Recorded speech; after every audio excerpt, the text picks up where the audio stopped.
জনকের হাত ধরে একজন জননী ছুটছেন আরাধ্য অভিযাত্রায় মহাকাব্যের যাত্রাপথে। জনকের হাত ধরে ছুটছেন একজন মহীয়সী সারথী। মধুমতির নিটোল জলে দ্রবীভূত মায়াময় প্রতিচ্ছবি। কাশফুল শাড়ি পরে দিগন্তে হেঁটে যায়। অসুরের অগ্নিবমনে ক্লিষ্ট বাংলার মলিন মৃত্তিকায় তুমি বিছায়েছ শাড়ির আঁচল। আঁচলের নীল ঝালরে স্বপ্ন চাবি বাজে ঝনঝন। বিষ বাষ্পে ঝলসিত বাংলার উত্তাল শ্যামলিমা তোমার মমতার পরশে প্রশান্ত হয়। জননীর প্রথম পুত্র চুম্বনের মতো বাংলার মৃত্তিকা তোমার নববর্ষার জল সিঞ্জনে শোভিত হয়। তোমার পুষ্পকোমল যৌবনের সমস্ত আরাধনা চৈত্র দুপুরের বটবৃক্ষতলে রাখালের বংশীধ্বনির মতো বাংলার আকাশে ঢেউ খেলে যায়। হে মহীয়সী বঙ্গ জননী, ব্রততীর ডগার মতো তোমার ওষ্ঠাধারে প্রত্যুষের শিশির কণা সুবর্ণ প্রভা ছড়ায়।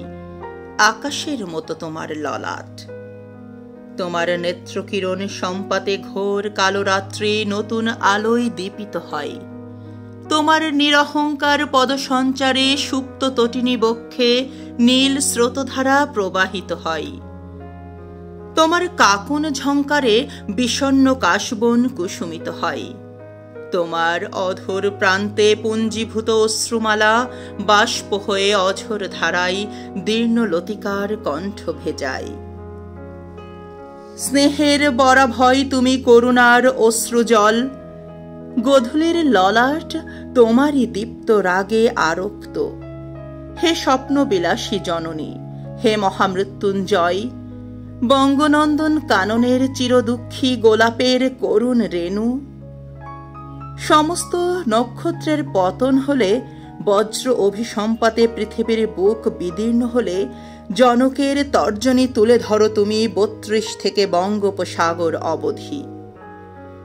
বাংলার প্রতিটি ঘরের দাওয়াই পিদিমের সলজ্জ আলোয় তুমি বৃন্তচ্যুত রক্ত জবার মতো করুণ চোখে তাকিয়ে থাকো।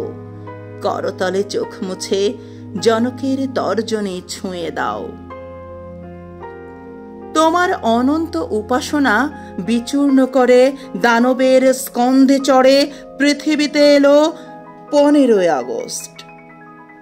প্রভাতের আলোয় তোমার চোখের তারা নিমিলিত হওয়ার আগেই এক ঝাঁক বুলেট এক ঝাঁক স্বপ্ন ভেদ করে ভেসে যায় পাখির কুজনে। হিমালয় শিখর অবধি বিস্তৃত তোমার স্বপ্ন সৌধ ভূতলে ভস্মীভূত হয়।